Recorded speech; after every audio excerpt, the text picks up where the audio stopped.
მაღალი სიჩქარე, ექსტრემალური მანევრები და ბუნებაში გატარებული დაუვიწყარი დღე. დღევანდელ ეპიზოდში გელოდებათ საბადურის ტყეში გადაღებული საოცარი კადრები, ელექტრომონოპოლების ყველაზე ენერგიული შეკრება და საქართველოს ულამაზეს ტყეებით სავსე თავგადასავალი.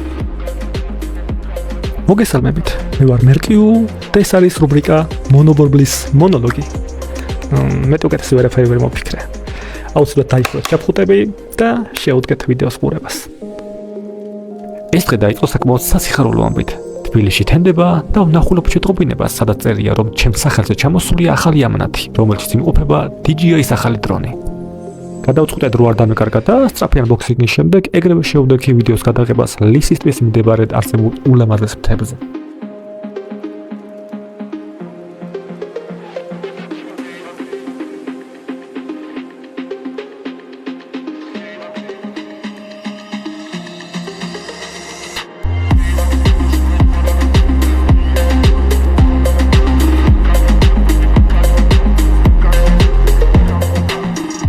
რამოდენიმე სატესტო კადრის გადაღების შემდეგ კვლავ დავდექი ჩემს მონოპოლბალზე და გავიმართე საბადურის ტყის მიმართულებით, სადაც მელოდებოდა ერთ-ერთი ყველაზე საინტერესო და მრავალფეროვანი ჯგუფური რაიდი.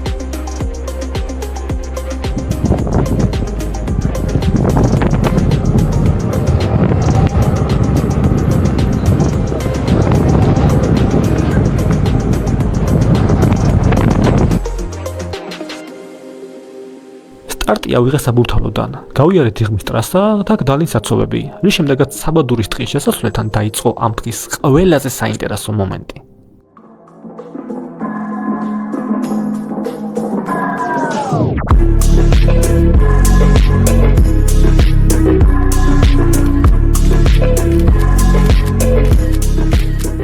შეხვედრაზე მოვიდა უამრავი სხვადასხვა რაიდერი, როგორც ქართველები, ასევე უცხო ქვეყნის მოქალაქეები, რომელთა წინაშეც რა თქმა უნდა გადავწყვიტე გამეკეთებინა ჩემი საოცრად ჩქარი პრობლემის შესაძლებლობების დემონსტრაცია და ამ კადრების ვიდეოზე ასახვა.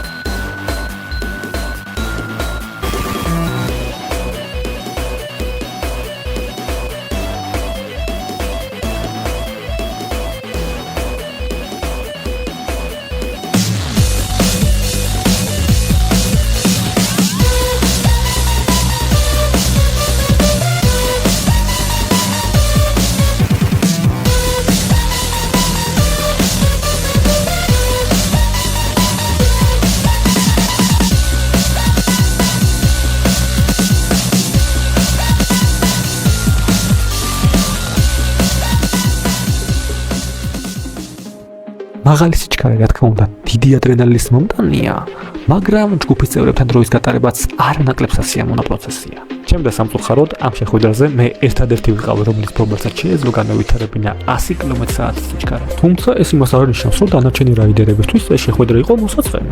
იმისგან მიუხედავად, რომ მათ პრობლემებს შეეძლოთ განავითარებინათ მხოლოდ 70 კმ/სთ სიჩქარე, ეს მათ ხელს არ უშლიდათ სიამოვნებად მიიღოთ ჯგუფური გადაადგილების პროცესისგან, სხვადასხვა ტიპისა და შესაძლებლობების პრობლემის მრავალფეროვნებით. ამ ტრანსპორტით მოძრაობის დროს ვიღებთ ისეთი დონის სიამოვნებას, რასაც სამწუხაროდ ვერც ერთი ენის ლექსიკონით ვერ გადმოგცემთ სიტყვიერ ფორმაში, როდესაც სხეულის მასა სრულად ქრება და გეუფლება საოცარი ფრენის შეგრძნება.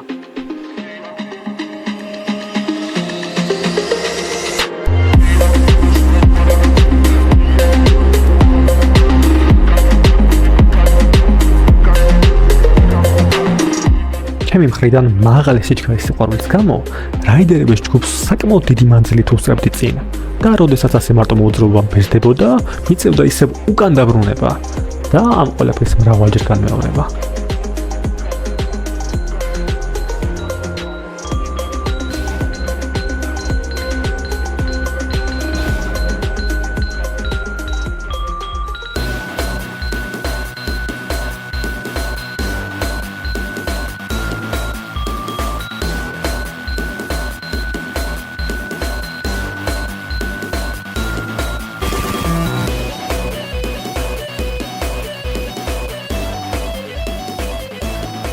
ალბათ დამეთანხმებით, რომ 70-ით მიმავალი ბორბალი საკმაოდ ჩქარი ტრანსპორტია და მასთან ერთად თამამად შეგვიძლია ჩავატაროთ პატარა შეჯიბრი.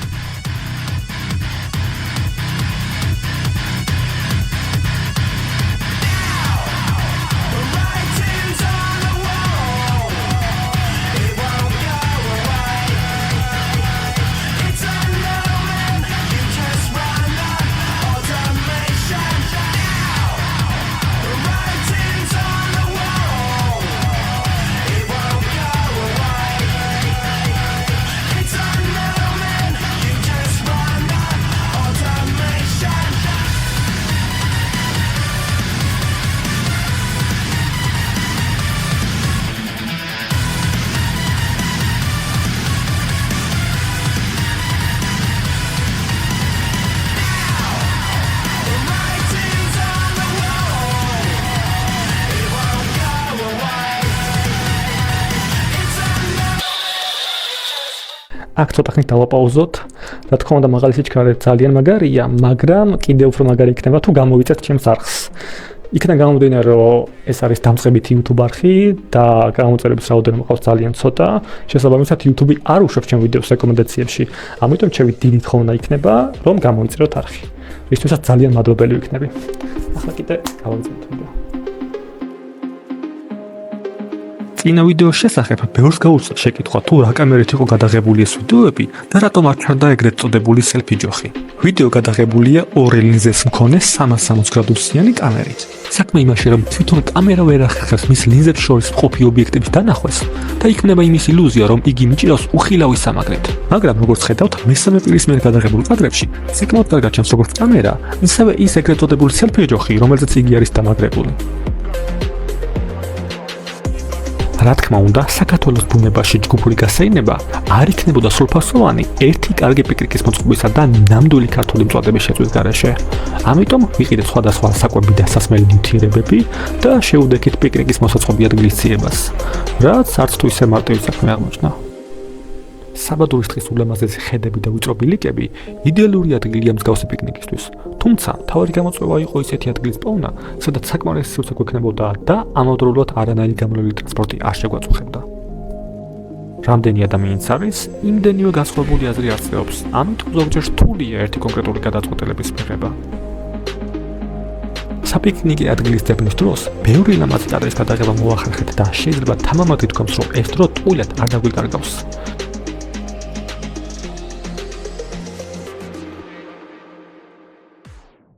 კიდევ ცოტა ოდენი მანძილის გავლის შემდეგ ვიპოვეთ მშვენიერი ლოკაცია, სადაც ბიჭებმა თავიანთი ბროლები დააპარკინგეს. ხოლო მე პირადად ჩემი მონოპოვლისთვის უფრო ფოტოგენური ლოკაცია შევარჩიე. წვადის შესაწვავა დათებული ცეცხლისთვის ჰაერის შესაბირად გამოვიყენეთ 21 საუკუნის ერთ-ერთი ყველაზე ინოვაციური და ეფექტური ჰაერის გენერატორი დრონი. მაშინ, როდესაც იგი უპრობლემოდ ახერხებდა ცეცხლის ზემოთ ფრენას, ამასობაში ბორბლის რაიდერები ცდილობდნენ ფრენის უნარის გამომუშავებას.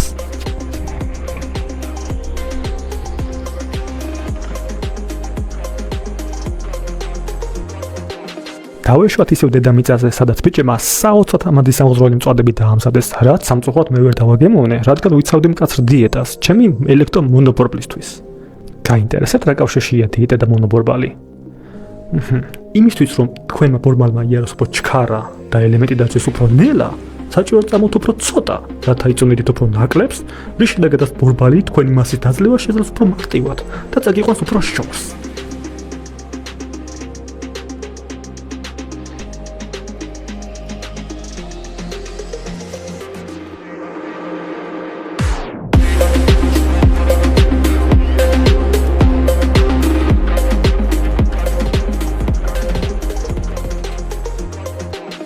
შესანიშნავი პიკნიკის შემდეგ რაიდერმა გადავწყვიტეთ დაგვეტოვებინა საბადურის დღე და გადაგვეღო ერთობლივი ვიდეო კადრი ჩიტის ფრენის სიმაღლიდან, მაგრამ სამწუხაროდ ეს დრონი იმდენად დებილი აღმოჩნდა, რომ ეს ვერ მოვახერხეთ. იმის და მიუხედავად რომ მივდიოდით საკმაოდ ნელა, მისი ავტონომიური დაფიქსირების სენსორი ვერ ახერხებდა სწრაფად გამოყოლას და სისტემატურად კარგავდა სამიზნე ობიექტს. საბედნიერო რომ ამ მომენტისთვის უკვე ახალი ავტონომიური დრონი მაქვს შეძენილი და სამომავლოდ გაცილებით საინტერესო კადრებში მოვთავაზებთ. ამ მომენტისთვის უკვე დაждდა ჩემი კამერა და გადავწყვიტე სახლში დაბრუნება. იმედი მაქვს, რომ ისიამოვნე თავ ვიდეოს ხურებით. ხო და ახლა, როდესაც ვიდეო თავის ლოგიკურ დასასრულს მიუახლოვდა, მინდა მადლობა მოგიხადოთ ხოდარჩით ბოლომდე. სამომავლოდ ვაპირებთ კიდევ უფრო საინტერესო ვიდეოები. სამწუხაროდ კონკრეტულად ამ ვიდეოსთვის გამოყენებული მაქვს ოდნავ დაძვინებული მასალა, სადაც ალბათ შემჩნევთ და ხარისხი კარგი იყო. მაგრამ გარანტიას გაზრდობთ, სამომავლოდ გაცილებით საინტერესო და მრავალფეროვანი ვიდეო მაქვს დაგეგმილი, რომელიც საინტერესო იქნება არა მხოლოდ ბორბლის რაიდერისთვის, არამედ აგრეთვე მოტორაიდერისთვის, ველორაიდერი, სკროლი, სკუტერი და სხვა დანარჩენი კომპაქტური ტრანსპორტისთვის. აუცილებლად გამოიწერეთ არხი და ლაიქეთ ვიდეო და დაწერეთ თქვენი კომენტარები. მომავალ შეხვედრამდე.